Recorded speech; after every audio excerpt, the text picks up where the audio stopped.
Isang mapagpalang umaga po sa ating lahat at welcome back sa ating online morning devotion.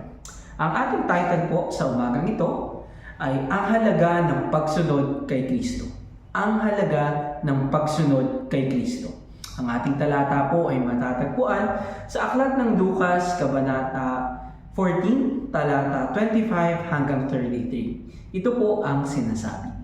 Sinasamahan si Jesus ng napakaraming tao, kaya't humarap siya sa kanila at kanyang sinabi, kapag ang sino man ay lumapit sa akin at hindi niya ipinapailalim sa akin ang pag-ibig niya sa kanyang ama at ina, asawa at mga anak, mga kapatid na lalaki at babae, oo, maging ang kanyang sariling buhay, hindi siya maaaring maging alagad ko.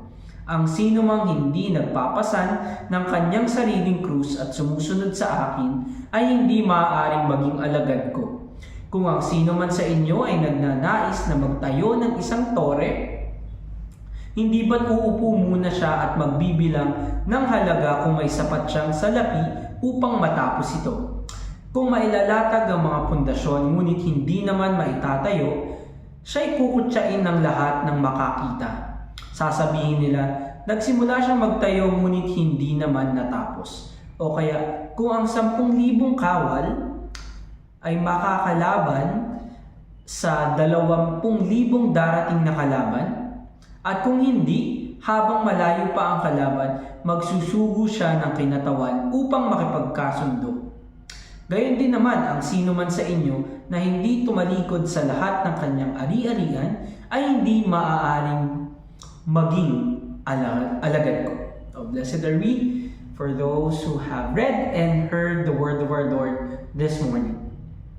Ang pagsunod kay Jesus ay hindi tungkol sa dami ng sumusunod, no, kundi sa lalim ng commitment natin. Katulad ng tao magtatayo ng tore o haring papasok sa digmaan, kailangan ng malinaw na pagdedesisyon at kahandaang magsakripisyo. Hindi pwedeng half-hearted, dapat buo ang puso at buhay. Paano tayo susunod, no, ng buong buo sa ating Panginoon? No? Tandaan natin ang 5 letra, cross.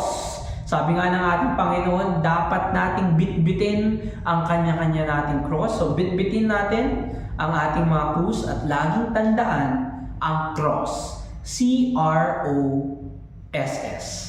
So unang-una dito, C, commit to Christ. So unahin ang pagsamba kaysa gala tuwing linggo. No, maglaan ng oras para sa daily devotion kahit 10 to 15 minutes lang.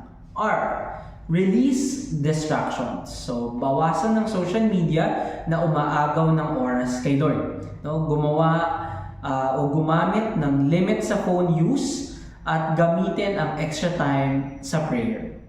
O, obey His word. No, piliin nating magpatawad kaysa gumanti dahil utos ito ni Jesus. No, ating tanungin palagi ang ating sarili. Ano ang nais ni Lord sa sitwasyong ito bago magdesisyon? S, sacrifice willingly. No, magbigay sa nangangailangan imbes na gastusin ito sa sariling luho. No, maglaan ng resources, no, pera, oras, talento para sa gawain ng Diyos.